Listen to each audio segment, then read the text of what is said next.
Які є архітектури побудови iOS-додатків? Для побудови iOS-додатків є кілька архітектур, які можна використовувати. Ось декілька з них. Перша. MVC. Mall View Controller – це одна з найпоширеніших архітектур в iOS-розробці. Модель представляє дані, які обробляє додаток, представлення відображає інформацію для користувача, а контролер обробляє взаємодію з користувачем і забезпечує координацію між моделлю та представленням. Другою не менш популярною є архітектура MVVM. Mall View Mall. Ця архітектура розширює MVC, додаючи до неї модель-подію, яка оновлює користувацький інтерфейс при зміні даних у моделі. ViewMall допомагає відокремити логіку бізнес-логіки від представлення, щоб зробити її більш тестованою та масштабованою. Третя. Viper. View Intracaprice Entity Router. Ця архітектура розділяє додаток на окремі модулі, кожен з яких виконує свою роль.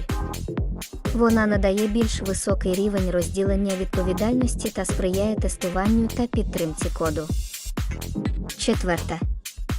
Clean Architecture.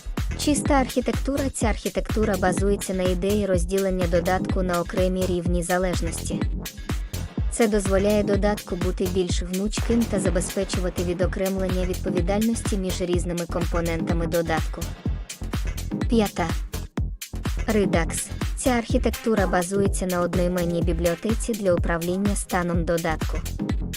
Redux дозволяє додатку відслідковувати зміни стану та підтримувати стан в центрі додатку, забезпечуючи більш просту та передбачувану обробку дій користувача. Ці архітектури можуть бути використані окремо або в поєднанні з іншими підходами. Вибір архітектури залежить від потреб проекту та від уподобань розробника.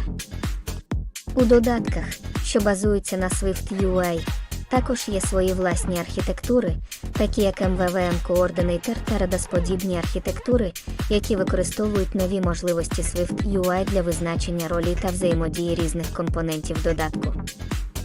В будь-якому випадку, важливо мати чітке розуміння структури вашого додатку та того, як різні компоненти взаємодіють між собою.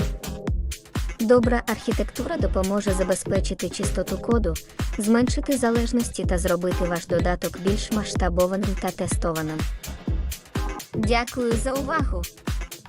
Підписуйтесь на канал, тицяйте свої вподобайки, пишіть коментарі та відправте другу, який потребує також розібратися з даною тематикою. Бережіть себе і близьких. Слава Україні!